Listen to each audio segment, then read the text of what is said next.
It is 11 p.m. The house is quiet and the screen is still glowing. A teacher is typing out another routine field trip reminder, trapped in the rote labor required just to keep a classroom running. Contrast that with a Tuesday afternoon, an unhurried, attentive moment where a teacher and student connect over a breakthrough in understanding. These two moments are inextricably linked. That afternoon presence was only possible because the late-night administrative tasks were already handled. Over time, the sheer volume of these administrative expectations has expanded.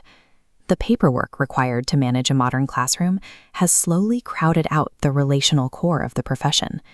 Teacher exhaustion stems from an architectural failure, a system where the relentless demand for measurable output slowly suffocates human presence. When artificial intelligence arrives in a school, teachers are typically handed two bad options.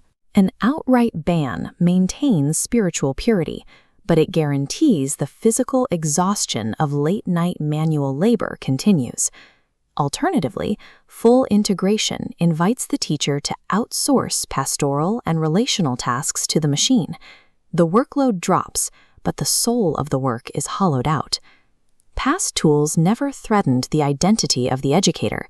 A pencil, a photocopier, or a search engine had strict mechanical limits that naturally kept the teacher in control of the final craft. AI is different because it is highly capable.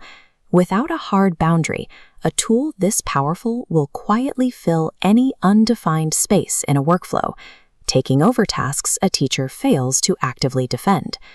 Survival requires treating AI strictly as a narrow instrument for repetitive labor, while building a permanent, defensive boundary around the relational and spiritual core of the calling. Building that wall starts with a single sorting question applied to every task in a week. Does this work shape a soul, or does it just need to get done? Tasks where the output just needs to exist are safe to own. Newsletters and quiz banks are perfect for machine delegation. But work where a student is formed must stay human. Outsourcing pastoral care creates a deeply felt lie. Grading sits in a gray zone. The mechanical layer, checking answers, can go to the machine. However, the interpretive layer, noticing what a student's pattern of errors reveals, stays human. When a task is ambiguous, the rule is to split the work, not the principle. You let the machine take the mechanical layer, ensuring convenience never drags the interpretive work across the line.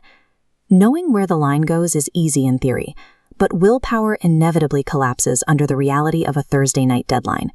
When exhausted, the temptation to let the machine handle the hard parent reply is immense. The solution is to move these boundary decisions out of the exhausted moment and into a calm one, using a 15-minute Sunday setup. Before the week begins, you triage the upcoming workload. Every lesson, communication, and grading batch is preemptively sorted into 3 buckets: AI drafts, split, and human only. For the tasks delegated to the machine, the daily operational loop is simple. The teacher gives specific direction, the tool produces a draft, and the teacher approves the result. That final step is non-negotiable. By never sending anything unread, the teacher ensures they are directing the tool rather than being replaced by it. This weekly triage effectively neutralizes 100 small midweek temptations by compressing them into one proactive choice, made when the teacher is rested and clear.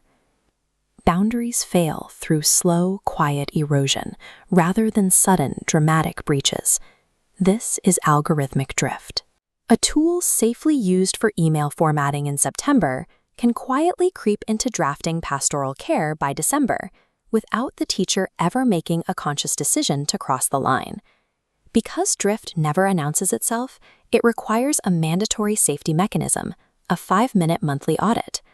This short review makes the drift visible before it becomes a permanent habit. The audit asks 2 diagnostic questions. First, did the machine touch any new tasks this month? Second, did any output bypass human review? And finally, the most critical question, did a student get a machine where they desperately needed a person? Answering this honestly is the only way to reset a line that has already been lost. This framework prioritizes the faithful stewardship of a calling, treating efficiency as a subordinate tool rather than the ultimate goal. If a teacher reclaims 4 hours from routine paperwork, only to spend them on 4 more hours of administrative drag, they have simply automated a path deeper into burnout. The hours the machine gives back must be explicitly reinvested in the human core. They are meant for unhurried hallway conversations, the noticing of a struggling kid, and the personal presence that makes the calling worth protecting. AI is a powerful gift that will inevitably consume whatever is not actively defended. Victory belongs solely to those who decide in advance what only they can do, and check once a month that the line still holds.